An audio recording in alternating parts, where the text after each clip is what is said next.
स्वागत है आप सभी का एग्जाम जी के बिहारी यूट्यूब चैनल पर। दोस्तों, आज के इस वीडियो में धार्मिक आंदोलन का एक महत्वपूर्ण टॉपिक बौद्ध धर्म के बारे में आज के इस वीडियो में पढ़ेंगे। हमने इस वीडियो में पूरे कहानी के माध्यम से समझाने का प्रयास किया है। किसी भी एग्जाम में इस टॉपिक से एक या दो प्रश्न देखने को जरूर मिलते हैं। यह बहुत ही महत्वपूर्ण टॉपिक है, इसलिए वीडियो को एंड तक जरूर देखिएगा। तो चलिए वीडियो को शुरू करते हैं। देखिए, बौद्ध धर्म के संस्थापक कौन थे? देखिए, बौद्ध धर्म के संस्थापक थे गौतम बुद्ध। ठीक है, ये बौद्ध धर्म के संस्थापक हैं। और देखिए, गौतम बुद्ध को एशिया का ज्योतिपुंज यानी लाइट ऑफ एशिया कहा जाता है। ठीक है, एशिया का ज्योतिपुंज गौतम बुद्ध को कहा जाता है। देखिए, गौतम बुद्ध का जन्म कब हुआ था? तो गौतम बुद्ध का जन्म 563 ईसा पूर्व में कपिल वस्तु के लुम्बिनी नामक स्थान पर हुआ था। ठीक है, गौतम बुद्ध का जन्म 563 ईसा पूर्व में कपिल वस्तु के लुम्बिनी नामक स्थान पे हुआ था, जो नेपाल के तराई क्षेत्र है। आगे है कि इनके पिता का नाम क्या था। देखिए, इनके पिता का नाम था सुदोधन। ठीक है, और इनके माता जी का नाम था माया देवी। पिता का नाम सुदोधन था और माता का नाम माया देवी था। देखिए, गौतम बुद्ध के जन्म के 7 दिनों के बाद इनकी माता माया देवी की मृत्यु हो गई। तब इनका पालन पोषण इनकी सौतेली माँ प्रजापति गौतमी ने किया था। ठीक है, गौतम बुद्ध के जब जन्म हुआ तो उसके 7वें दिन के बाद उनकी माता माया देवी की मृत्यु हो गई। तब इनका पालन पोषण इनकी सौतेली माँ प्रजापति गौतमी के द्वारा किया गया। आगे है, गौतम बुद्ध के बचपन का नाम जो था वो सिद्धार्थ था। ठीक है, गौतम बुद्ध के बचपन का नाम सिद्धार्थ था। अब देखिए, गौतम बुद्ध के पिता ने गौतम बुद्ध की शादी 16 वर्ष की अवस्था में यशोधरा के साथ कर दिया था। ठीक है, लेकिन गौतम बुद्ध के पिता ने गौतम बुद्ध की शादी यशोधरा के साथ 16 वर्ष की अवस्था में कर दिया था। याद रखिएगा, कितने वर्ष की अवस्था में? तो 16 वर्षों की अवस्था में। और किसके साथ? तो यशोधरा के साथ। बहुत ही महत्वपूर्ण प्रश्न है, ये पूछा जाता है। ठीक है, और देखिए, इनका एक पुत्र भी था जिसका नाम था राहुल। गौतम बुद्ध के पुत्र का नाम राहुल था। एक बहुत ही महत्वपूर्ण प्रश्न है जो कई बार एग्जाम में पूछा गया है कि राहुल का अर्थ क्या होता है। देखिए, राहुल का जो अर्थ होता है वो होता है एक और बंधन उत्पन्न होना। यह राहुल का अर्थ होता है एक और बंधन उत्पन्न होना। याद रखना है आपको। अब देखिए, गौतम बुद्ध ने सांसारिक जीवन त्याग करके 29 वर्ष की अवस्था में उन्होंने गृह त्याग दिया। ठीक है, 29 वर्ष की अवस्था में इन्होंने सांसारिक जीवन को त्याग करके गृह त्याग दिया, जिसे बौद्ध धर्म में महाभिनिष्क्रमण कहा गया है। ठीक है, गृह त्यागने को बौद्ध धर्म में क्या कहा गया है? तो महाभिनिष्क्रमण कहा गया है। ठीक है, आगे है कि गौतम बुद्ध ने गृह त्याग करने के बाद वैशाली जाकर गौतम बुद्ध ने अलार कलाम से शिक्षा ग्रहण की। ठीक है, गौतम बुद्ध जब गृह त्यागे तो वह वैशाली गए और वैशाली जाकर उन्होंने अलार कलाम से शिक्षा ग्रहण की। ठीक है, और यही अलार कलाम गौतम बुद्ध के प्रथम गुरु कहलाए। ठीक है, तो कई बार एग्जाम में प्रश्न पूछता है कि गौतम बुद्ध के प्रथम गुरु कौन थे? तो वो थे अलार कलाम। ठीक है, अब देखिए, गौतम बुद्ध ने अलार कलाम से शिक्षा ग्रहण करने के बाद वो राजगीर गए और राजगीर में जाकर उन्होंने रुद्र करामपुत से शिक्षा ग्रहण की। ठीक है, अलार कलाम के बाद उन्होंने रुद्र करामपुत से शिक्षा ग्रहण की और यह रुद्र करामपुत गौतम बुद्ध के दूसरे गुरु कहलाए।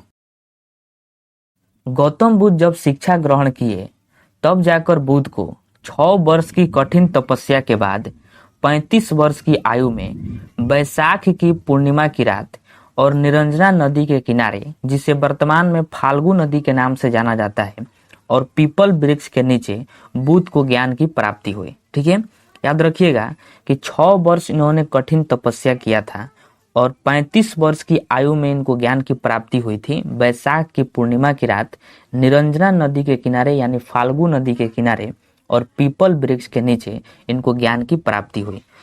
अब ज्ञान प्राप्ति के बाद ही यह गौतम बुद्ध कहलाए। ठीक है, नहीं तो इनका जो नाम था वो सिद्धार्थ नाम था और इनको जब ज्ञान की प्राप्ति हुई तब ये गौतम बुद्ध के नाम से प्रचलित हुए। आगे देखिए कि गौतम बुद्ध ने अपना प्रथम उपदेश जो दिया था वो सारनाथ में दिया था। ठीक है, गौतम बुद्ध ने प्रथम उपदेश सारनाथ में दिया था। ये कई बार प्रश्न एग्जाम में पूछा जा चुका है।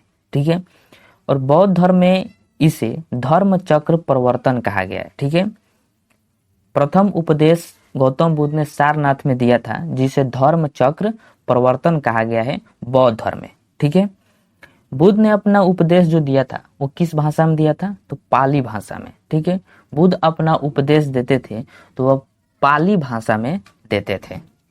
आगे है कि बुद्ध ने सर्वाधिक उपदेश कोसल देश की राजधानी श्रावस्ती में दिए हैं। बुद्ध ने सर्वाधिक उपदेश जो दिए हैं वो श्रावस्ती में दिए हैं जो कोसल देश की राजधानी है। बौद्ध धर्म के बारे में गहरा ज्ञान हमें कहां से प्राप्त होता है? तो त्रिपिटक से। ठीक है, बौद्ध धर्म के बारे में गहरा ज्ञान त्रिपिटक से प्राप्त होता है जो पाली भाषा में है। त्रिपिटक किस भाषा में है? तो पाली भाषा में है। और देखिए बौद्ध धर्म का जो सबसे पवित्र ग्रंथ है वह त्रिपिटक ही है। बौद्ध धर्म का सबसे पवित्र ग्रंथ कौन सा है? तो वह है त्रिपिटक। आगे, बुद्ध धम्म एवं संघ बौद्ध धर्म के त्रिरत्न है। अगर एग्जाम में पूछे कि बौद्ध धर्म के त्रिरत्न कौन सा है तो वह है बुद्ध धम्म एवं संघ। आगे है कि बौद्ध धर्म के अनुयायी दो भागों में बटे हुए थे। देखिए बौद्ध धर्म के जो अनुयायी थे वह दो भागों में बटे हुए थे। पहला है भिक्षुक और दूसरा है उपासक। तो भिक्षुक किसे कहते हैं और उपासक कौन थे? तो आइए मैं आपको समझाता हूँ। देखिए भिक्षुक के बारे में, तो जिन्होंने गृह त्याग कर बौद्ध धर्म का प्रचार प्रसार किया तो वह भिक्षुक कहलाए। जिन्होंने गृह त्यागा और फिर बौद्ध धर्म का प्रचार प्रसार किया तो उन्हें भिक्षुक कहा गया। और उपासक किसे कहा गया? तो जिन्होंने गृह त्याग नहीं किया और बौद्ध धर्म अपनाया उन्हें उपासक कहा गया। ठीक है, जिन्होंने गृह त्याग नहीं किया और फिर भी बौद्ध धर्म को अपनाया तो उन्हें उपासक कहा गया। अब आगे बात करते हैं कि गौतम बुद्ध की मृत्यु कब हुई थी। तो देखिए गौतम बुद्ध की मृत्यु 80 वर्ष की अवस्था में 483 ईसा पूर्व में हुई थी। ठीक है, गौतम बुद्ध की मृत्यु हुई थी 80 वर्ष की अवस्था में 483 ईसा पूर्व में हुई थी। और कहाँ हुई थी? तो कुशीनगर में हुई थी। ठीक है, 80 वर्ष की अवस्था में 483 ईसा पूर्व में गौतम बुद्ध की मृत्यु कुशीनगर में हुई थी। ठीक है, जिसे बौद्ध धर्म में महापरिनिर्वाण कहा गया है। ठीक है, मृत्यु को बौद्ध धर्म में क्या कहा गया है? तो महापरिनिर्वाण कहा गया है। अब देखते हैं बौद्ध धर्म के कुछ प्रतीक। ठीक है, जैसे जन्म का प्रतीक क्या है बौद्ध धर्म में? तो कमल एवं साढ़। जन्म का प्रतीक है बौद्ध धर्म में कमल एवं साढ़। मृत्यु का प्रतीक है स्तूप। मृत्यु का प्रतीक क्या है? स्तूप। और ज्ञान का प्रतीक क्या है बौद्ध धर्म में? तो पीपल का वृक्ष। ज्ञान का प्रतीक है पीपल का वृक्ष। और गृह त्याग करने का प्रतीक क्या है? तो घोड़ा है हॉर्स है। बौद्ध धर्म में गृह त्याग करने का प्रतीक है घोड़ा। और निर्वाण का प्रतीक क्या है? पद चिन्ह। बौद्ध धर्म में निर्वाण का प्रतीक है पद चिन्ह। अब आइए बौद्ध धर्म से संबंधित कुछ इंपॉर्टेंट पॉइंट्स को देखते हैं। जैसे बौद्धों का सबसे पवित्र त्योहार कौन सा है? देखिए बौद्धों का जो सबसे पवित्र त्योहार है वह है बैसाख पूर्णिमा। ठीक है, बौद्ध धर्म का सबसे पवित्र त्योहार बैसाख पूर्णिमा है। आगे है सांची के स्तूप का निर्माण किसने करवाया था?